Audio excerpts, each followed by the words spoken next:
श्रमण संघीय महामंत्री पूज्य गुरुदेव श्री सौभाग्य मुनि जी महाराज साहब, युग पुरुष उपाध्याय भगवान श्री प्रवीण ऋषि जी महाराज साहब, मम जीवन निर्मात्री श्रमणी स्वामी सदगुरुवर्या डॉक्टर श्री रवि रश्मि जी महाराज साहब के पावन चरण कमलों में वंदन नमस्कार करने के पश्चात उपस्थित भव्य आत्माओं, आज 65 का परम पावन अनुष्ठान प्रारंभ है।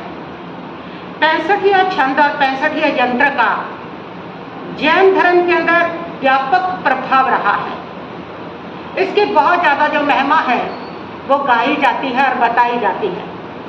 65 छंद में 24 तीर्थंकर परमात्मा को वंदन किया गया है, उनको नमन किया गया है, उनकी स्तुति की गई है और उनसे अपने कल्याण की कामना की गई है।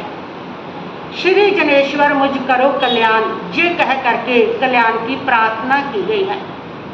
हमें कल्याण की प्रार्थना क्यों करनी पड़ी? क्योंकि हम कल्याण में जीते हैं, इसलिए हमें कल्याण की प्रार्थना की आवश्यकता पड़ती है। कल्याण का मतलब है शुभ, मंगल और सुख। कल्याण का मतलब है अशुभ, अमंगल और दुख। इन दोनों में हमारे पास ना तो मंगल है, ना शुभ है और ना ही सुख है। इन तीनों के बिना हम भटकते फिर रहे हैं।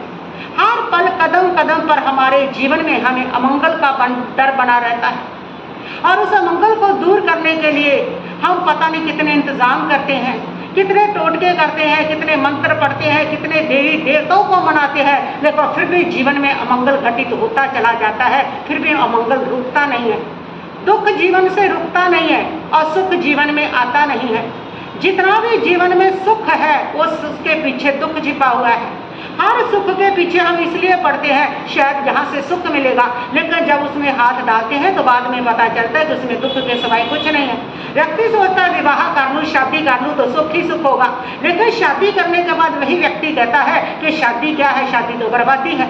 व्यक्ति सोचता है पुत्र हो जाएगा, नाम रोशन करेगा, बुढ़ापे में सेवा करेगा, मेरे को कमा के खिलाएगा, मेरे को सुख देगा, इसलिए वो पुत्र पैदा करता है, उसकी पालन पोषण करता है। लेकिन पुत्र जो है वो जवान होकर के अपना रास्ता अलग बना लेता, अपना घर अलग बना लेता है, अपनी बीवी बच्चों के साथ मौज करता है, तो फिर लगता है कि पुत्र से ही सुख नहीं है।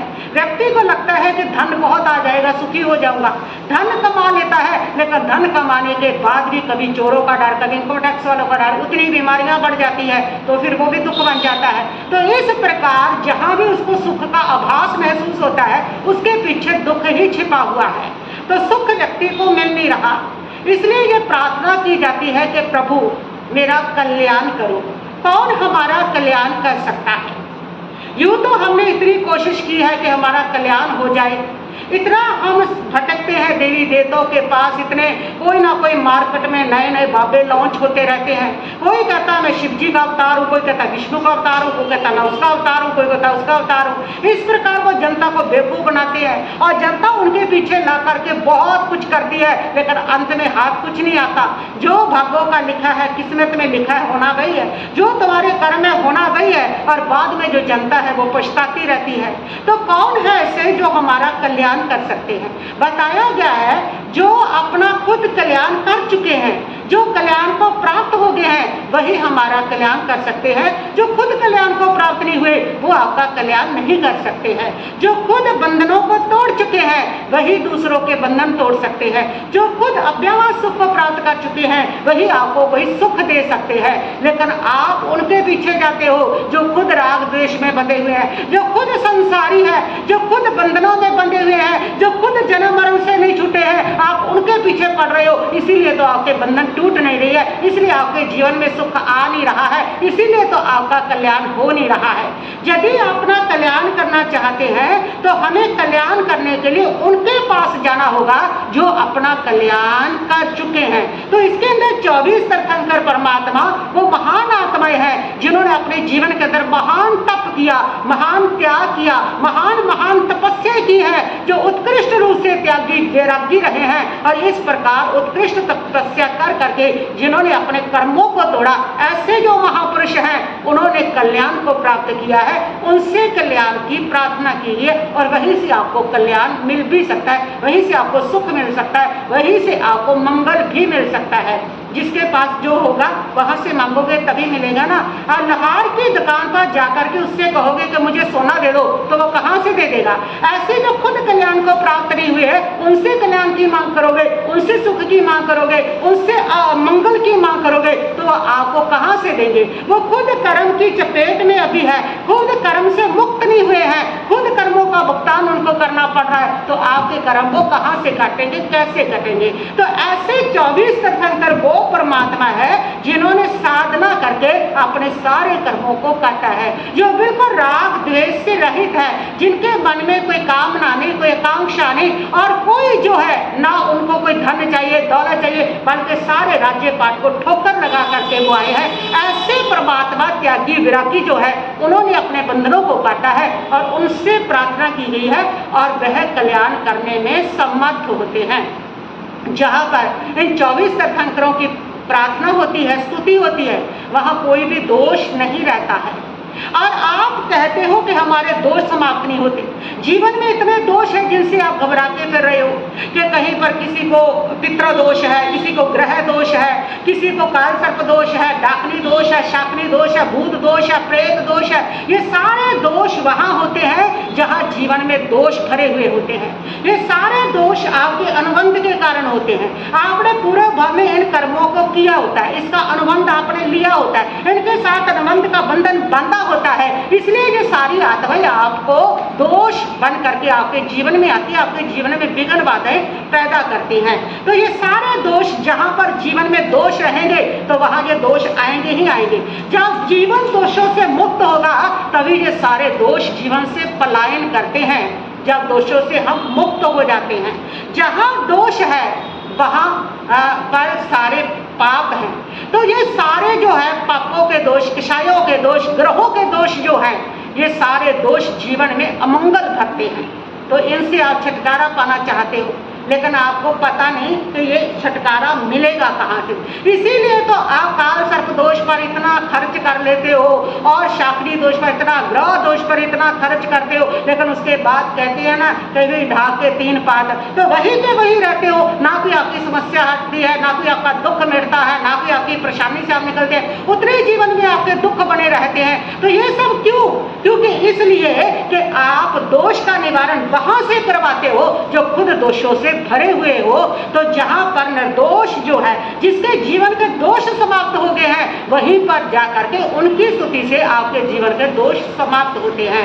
तो तीर्थंकर परमात्मा जो 24 है, इनके सारे जीवन के इन्होंने दोष समाप्त कर दिए होते हैं। ये बिल्कुल निर्दोष पवित्र आत्माएं होती हैं, इसलिए जिनके खुद के जीवन में दोष नहीं है, ऐसी जगह पर जो दोष है वो कोई रुक ही नहीं सकता। जो दोष है वो नकारात्मक शक्तियां हैं, और जो पवित्र आत्माएं हैं, जो निर्दोष आत्मा है, जिनके जीवन से दोष समाप्त हो गए हैं, उनके पास निर्दोष की एनर्जी है, निर्दोष की शक्ति है, और वो ज्यादा पावरफुल है। यहाँ पर वो शक्ति है, वहां पर दोष की शक्ति अपने आप पलायन कर जाती है, अपने आप समाप्त हो जाती है। तो इसलिए इन 24 तीर्थंकर परमात्मा की साधना करने से, इन 24 तीर्थंकर परमात्मा की स्तुति करने से सब प्रकार के जो दोष है वो समाप्त होते हैं, और कहीं से भी ये दोष समाप्त नहीं हो सकते हैं। वही समाप्त करेगा जिन्होंने पहले अपने जीवन के सारे दोष समाप्त कर लिए हैं, सारे पापों के दोष, सारे क्षयों को भी। जो खुद पापों के दोषों से भरा हुआ है, जो खुद क्षयों के दोषों से भरा हुआ है, उनके सामने कोई भी जो दोष है वो भागने वाला नहीं है। उनके जीवन में तो बल्कि दोष और चल चल करके आते हैं। इसीलिए ये सारे दोष हमारे समाप्त हो जाते हैं जब हम इन 24 तीर्थंकर परमात्मा की स्तुति करते हैं। तो ये 65 छंद है और 65 यंत्र भी है। यंत्र और छंद, मंत्र क्या है? मंत्र जो है वो जितने भी वर्णमाला के अक्षर है वो सारे मंत्र ही है, और जितना भी गणित है वो यंत्र है। बस जरूरत है इनके संयोजन की, कि इनका संयोजन जो है वो महान आचार्य महापुरुषों ने इस प्रकार किया होता है कि इन शब्दों का संयोजन करने से, मिलाने से ऐसी सकारात्मक शक्ति का विस्फोट होता है जो आपके जीवन के सारे दोषों को समाप्त कर देता है। जब हम 2 शब्दों का संयोजन करते हैं तो उन संयोजन से एक शक्ति पैदा होती है, एक ध्वनि पैदा होती है, और वो जो शक्ति पैदा होती है, जो ध्वनि पैदा होती है, वो शुभ भी हो सकती है, शुभ भी हो सकती है। अगर उनका संयोजन सही नहीं किसी को करने आया तो वो अशुभ है, और अगर सही करना आ गया तो वो क्या है? शुभ है।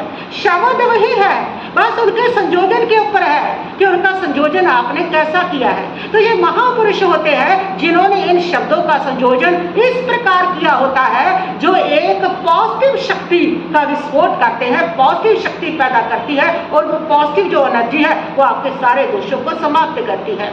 और जो यंत्र होता है वो जो गणित है उसका भी संयोजन है। जैसे 65 यानी 65 का संयोजन है। आप जिधर से भी गिने उन अंकों को, दाएं से बाएं, बाएं से दाएं और ऊपर से नीचे, नीचे से ऊपर, वो 65 ही रहेगा। इस प्रकार जो संयोजन जब उनका कर दिया तो एक ऐसी सकारात्मक शक्ति उसमें पैदा होती है, उसका प्रस्फुटन होता है ऐसी शक्ति का जो आपके जीवन के सारे दोषों को समाप्त कर देता है। 65 का बड़ा प्रभाव मैंने खुद देखा है, खुद इसका अनुभव किया है। बहुत साल पुरानी बात है। बड़े गुरनी जी महाराज तपाचार्य श्री हेम कुमार जी महाराज साहब भी उस समय साथ थे और हम जींद में पहुंचे थे। जींद में एक श्रावित परिवार आया था, मुझे उनका नाम तो मैं भूल चुकी हूँ, नाम तो ध्यान नहीं है।